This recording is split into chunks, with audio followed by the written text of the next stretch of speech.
Hello, and welcome to the Simply Business Interview Podcast, a podcast created by business owners for business owners. I am your host, John Jennings. And I believe that most business owners are working way too hard for much too little. And one of our issues is that we overcomplexify things. I believe the answers are almost always within us or within our reach. I like to say that I'm a simple man with simple ideas. So welcome to Simply Business.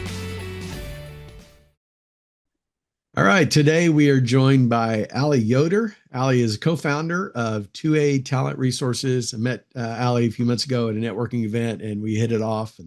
And she has a story, a founding story, because she's still kind of just getting started with this. So, Ali, why don't you introduce yourself? Tell us a little bit about what you're up to.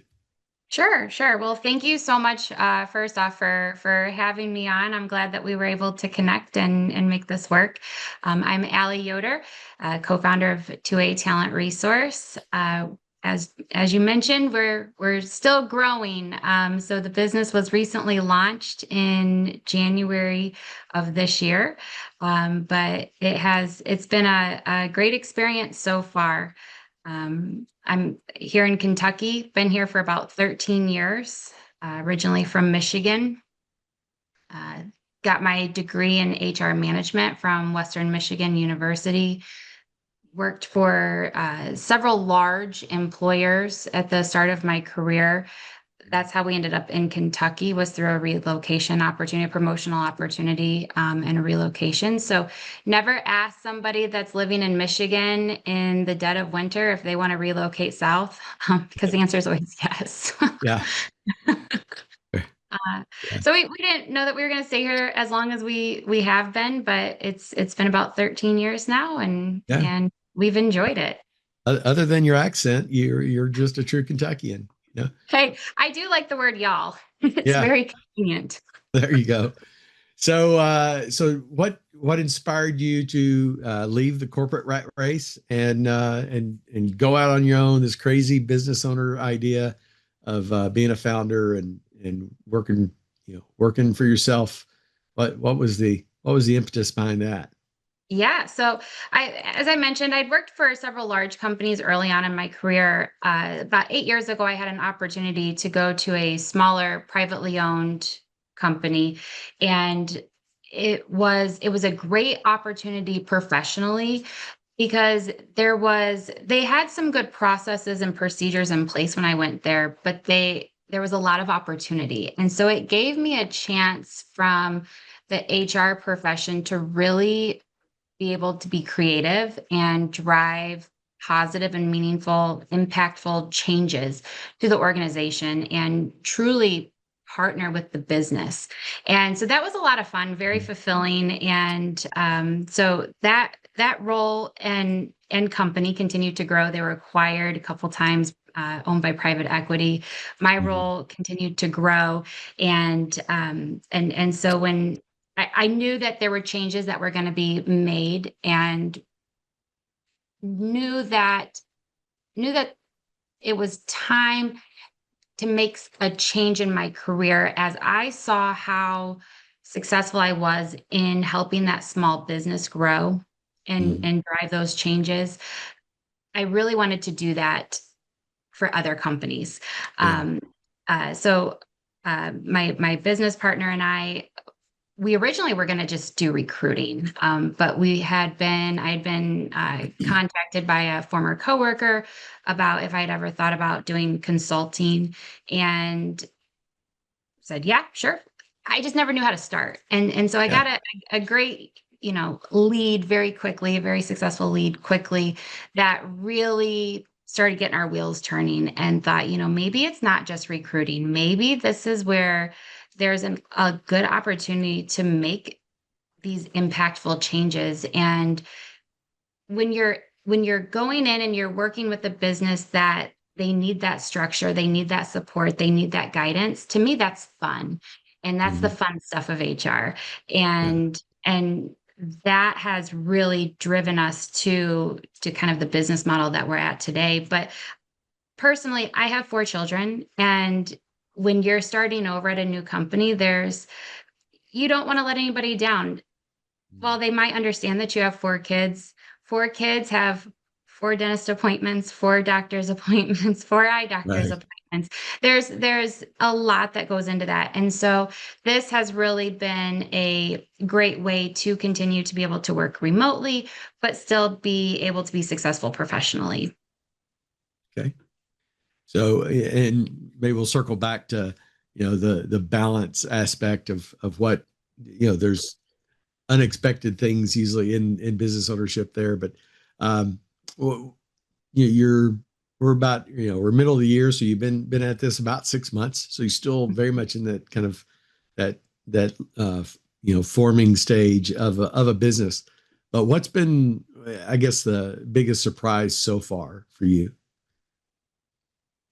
The biggest surprise for me is how willing my past professional connections are to help. Hmm. And being in HR, you're not always everybody's favorite. There comes a stigma around HR, but that old saying, you don't burn bridges. Mhm. And it's so true. And it has been very, very refreshing and I guess heartwarming to see how many of those past connections are, hey, I recommend you to this person, or this person's going to be calling you. It's been great. Mhm. That So, that's been nice. okay. So what's your typical client look like? What's your target that you're looking for? Yeah, so small to mid-sized businesses are an ideal client. Anybody that's, you know, 5 to 50, maybe even 100 employees. Um, they're the ones that they're really focused on their business and making generating revenue, and a lot of times the HR piece, the compliance piece, the process piece, the planning piece, that falls to the side, or Mm. it is a different hat that somebody else is wearing. So in small businesses, they're wearing many hats, Right. and it might not be their area of expertise. It could fall, a lot of times it falls on finance in small businesses, Mhm. and if they don't have a background in HR, they're Googling.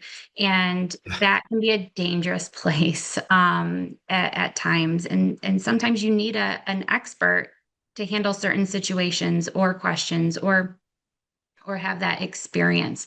And so what we've seen and what we're has really come to light is that these businesses, they have a true need for that HR team. They just don't have the resources to either have a full-time HR team, or if they do have an in-house HR team, it's very junior. And Mhm. so that's where we can partner with them and provide them that level of support they need. They might not need somebody 40 hours every single week, Right. but they might need somebody 40 hours a month, or 40 hours throughout the year, or if there's a project that they need help with implementation process, that is very time consuming. And if you have a very small in-house team or a junior team, that can be an overwhelming process. So Mm. just, a lot when I first started my career, and I would hear about consultants, and I was always very skeptical. I always kind Yeah. of viewed a consultant as, somebody's going to come in and tell me all the things I'm doing wrong and how Right. terrible I am at my job. And that's absolutely not what our goal is. And we don't want to do that. We want to come in and show you and give you some ideas or tips or guidance, or help you get on track, and then make your job easier, make you look like a rock star, is Yeah. really our goal. Yeah. Yeah. That's funny. I grew up, in IT, and I hired many consultants over the years, and I used to feel the same way a lot of times. Like, okay, these people are just coming in telling me stuff I already know, but they're getting paid, a gazillion dollars in my mind. Yep. And then on the other side of the desk now, and I'm like, no, we're not getting paid a gazillion dollars, and yeah, we're actually, bringing a lot of times a lot of good ideas to the table. So there's a value add that we bring but yeah, there's a healthy skepticism out there at times as well.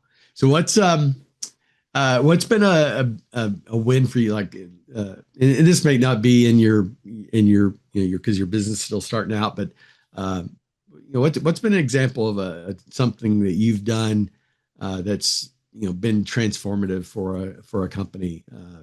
Maybe help turn around a bad situation, or I know you've got some union shop experience and some other stuff like that. Oh yeah. Yeah. So yeah, the first 10 years of my career was in unionized facilities. The last 10 was in union free. But I would think one of the projects that I was a part of and really ran with was when I first started with the company here, the privately owned company. They had a lot of recruiting challenges, especially in their skilled trades. It was manufacturing, and they were having a lot of difficult time getting skilled trade individuals in. And when they were using an outside recruiter, paying a lot of money for that individual just to leave in 6 months. And so I got to work with the community. I went to the high school. I started just talking to all sorts of different avenues and resources. And we ended up putting in an apprenticeship program where Hmm. we were able to bring in high school juniors and seniors. Um, they were very little value add to the overall manufacturing process because there were so many restrictions when you bring a minor, especially into a manufacturing environment. Mhm. However, it brought them into the environment. They were able to see inside those walls. There's a lot of times there's a stigma that goes around with manufacturing as well. Sure. They were able to talk to the individuals. They were learning. Um, they were observing. And then at the end of their senior year, if they were the right fit and they had an interest, we then created a program. We partnered with the state of Kentucky and created a state apprenticeship program. They would go to JCTC and get their associate's degree in advanced manufacturing. We would pay 100% of the cost. And at the end of it, they would have a degree, a job, and a state registered apprenticeship program that was completed. Hmm. And it was minimal money when you look at it. Yeah. It was maybe $12,000 Yeah. for one individual, but the return on that, it was great. They were long-standing employees. Some of them are still there at the plant to this day. Hmm. During their time as an apprenticeship program, we were letting them earn towards their paid time off banks, so they were getting benefits and they were not only in a training and development role, but they were a part of the team. Hmm. And so that was a lot of fun. Yeah. That's where when you work a lot of times with these larger companies and corporations, things are pushed from the top down. Yeah. And it's sometimes that's painful because it's been a while, it's been a minute since I think they've been boots on the ground. Yeah. And but when you have that freedom and to be creative and to drive different programs like that, that's the fun stuff. Yeah. Timing of these conversations is always interesting to me. I just wrapped up an interview with an old friend of mine who is president of a large manufacturing company, and they have uh, he has a personal goal from his board of 10% of his workforce has to be apprentice, and most of them are coming right out of high school, and he's partnering with the high schools and things. But think about that, 10%. Wow. He's driving a constant influx of fresh, new, young talent, and he said a lot of them do stay, a lot of them stay, and so they they've got a tremendous number of Gen Z in their plant, and he's not experiencing a lot of the things that I mean, I hear it all the time. Oh, I can't get this younger generation to work. I can't find people and stuff like that. And he's proven that you can. You just have to be very intentional about it. So, That's right. That's right. And you gotta bring on the right ones. The ones that understand that maybe they work on a farm, maybe they live on a farm, and they're the kids, a lot of times, and you just have to understand the industry, especially in the world Right. of manufacturing. You want the kids that change their own oil. Yeah. If you're working on the machines, they need to be mechanically inclined and understand that. Yeah. Yeah. And a lot of people will think they know what they want, uh, or they're being, maybe their parents are saying, hey, you need to go to college, you have to get a degree, but they might be very much inclined to be very successful in an organization like that. So, Absolutely. one of the challenges of recruiting is finding those people and motivating them, encouraging them to take those non-traditional, routes, if you will. So, Absolutely. yeah, and so that's part of the influence you can bring. Well, you mentioned earlier about having 4 kids. Bless you for that. I can't imagine. But so you have four kids, and you're a business owner. You're a wife. You're active in a lot of other things. How do you manage? And I cringe at the word balance because there's no such thing as balance. But how do you prioritize and structure your life so that it's so that you're effective in all the places that are important? There's a lot of caffeine that goes in the morning, and sometimes there's alcohol that goes in of an evening. I'm just kidding.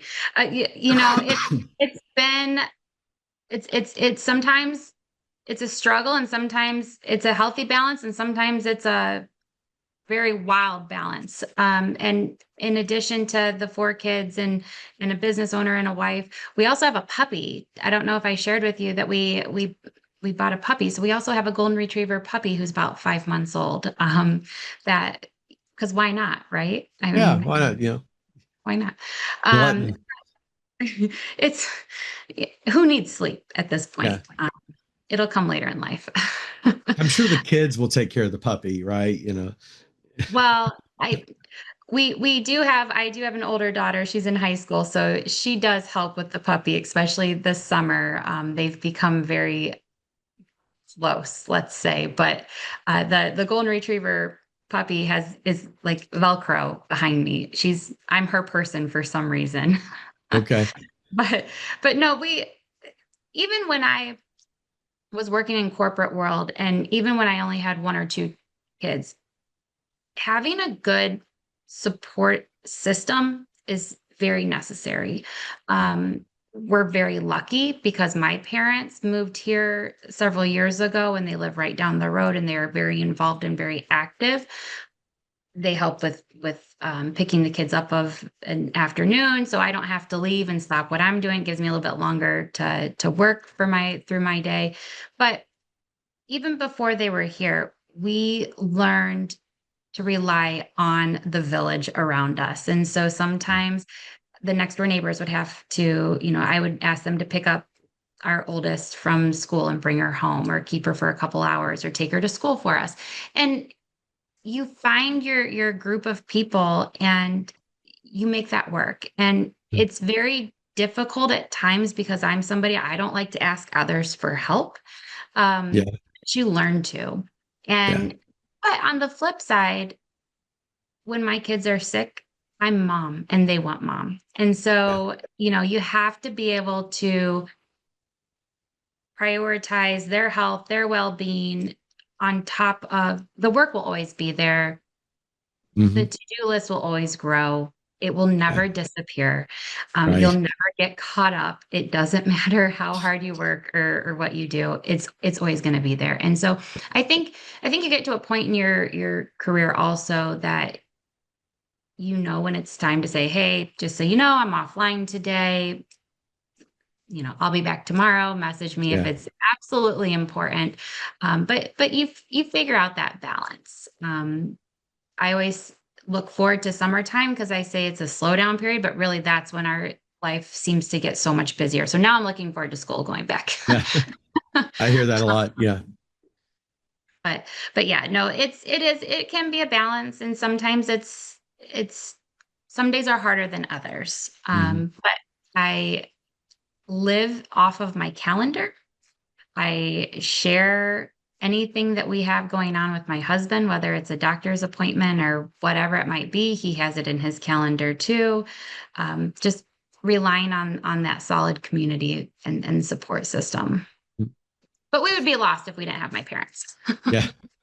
That's good, and not everybody has that, so it's good to have those other tools in place because we again I don't like the word balance because balance makes people think 50-50, and there's no such thing as 50-50. Reality is we work a lot more than we play, especially for a business owner. But making those decisions like, oh, my kid's sick, I'm going to have to cancel this meeting or postpone this meeting, or I'll do this work later tonight after they go to bed. Those are things that a business owner has a little more flexibility in, and it that's the upside. The downside is you also have to maintain those clients and keep them happy and keep them paying the bills. So it's Absolutely. It is not uncommon to get an email from me at 2 o'clock in the morning. A lot of times I crash when the kids crash, but then I get recharged and I'm up and at it and knocking things out in the middle of the night. But that's the flexibility that you have. yeah, yeah. So thinking out, where you are, you're 6 months in. What are what's your, I say, midterm goal? I don't believe in long-term planning. I think COVID taught us you can't plan anything, too far out.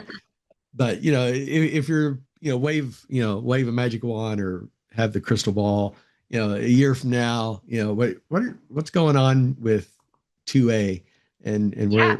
what's your dreams? Yeah, so we'd like to continue to grow the business. My partner's come on full time now, so we're really hitting the gas, looking to have a larger clientele base that we're providing support. Ideally, in the next 12 to 18 months, we'd like to bring on one, if not two, full-time consultants as well to be able to help more companies and businesses grow and succeed. And so we are just looking forward to that time. Like I said, there's a true appetite and a true need. I think a lot of small businesses don't realize that it's affordable. Mm. They have this thought in their mind that they have to have somebody there on site all the time. And if you would have asked me pre-COVID, can you do HR remote? I would have kind of said no. Yeah, However, COVID's changed a lot of things, and yes, you can do HR remote and it still have meaningful and positive impacts on the organization. And so yeah, just looking to continue to grow and help as many individuals as we can. yeah. It's interesting how COVID has impacted so many of those things. I was just meeting with a client this morning who's almost their entire workforce is scattered all around the country. Virtually virtually no one is in the same office as anyone else. And we were brainstorming how do they improve communications? How do they build team when they don't even see each other physically? Some of the people will never see another team member. Um, you have any thoughts on that? I mean, you've worked with a lot of different companies. Probably most of them are in person, but now that you're in the virtual world, what are there any tips or secrets to improving teamwork virtually? Well, even when I was on site, the companies I worked for, it seemed like our sales team has always been remote. Mhm. And I know a lot of times, they would feel forgotten or left out. And so always just if you're having, if you have something that's branded, like whether it's apparel or something like that, don't forget about those individuals. Having different themed type calls, try to have a little bit more lively. Um, but yeah, it can be a challenge. Mhm. Having You can have a virtual conference. You can utilize the breakout groups, Yeah, put put individuals that normally don't get to talk to each other in breakout groups and make them yeah, come back with a this is what I learned and kind of give a quick report. Nobody likes icebreakers, but a lot of times you learn a lot and they are very beneficial. yeah. Um, so making sure that there are regular communications as much as possible. If it's even if it's a It- monthly call, we used to do like lunches with our remote groups. Just have like a monthly lunch, and you can all jump on and just, Eat lunch and yeah. chat. Yeah. Yeah. It's like I mentioned the interview I just did. His name's Bill Johnson. Um, he talked about the icebreaker. They in their meetings, they start and end every meeting with like a short little just icebreaker type question. Like, the example he gave was like, what did you want to be when you were 8 years old? And everybody goes around the room and says it.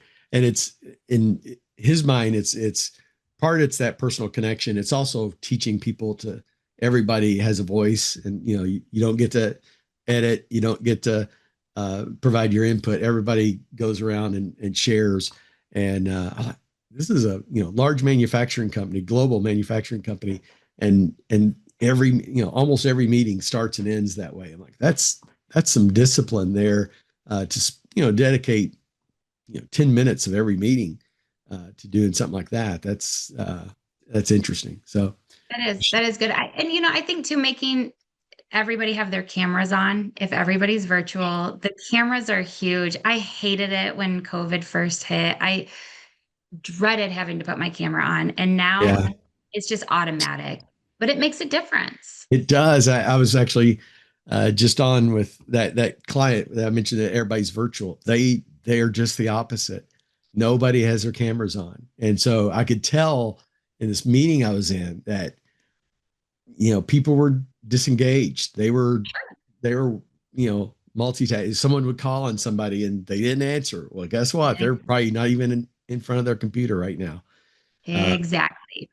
so yeah, that's a cultural thing that I see some companies are very good at going. If you're on a call, cameras on. I mean, unless if you're deathly ill and in your robe, and that might be a example, but excuse. But other than that, no, you have to have cameras on.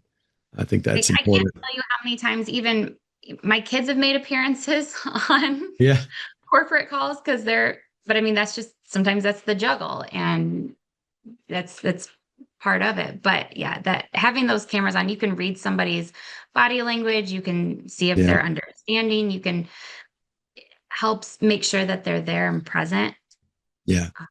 in the call. So absolutely. Yeah, yeah, absolutely. So, well, Ali, thank you for your time today. I'm sure there's somebody out there that needs HR support. So, how do they find you? How can they get in touch with you?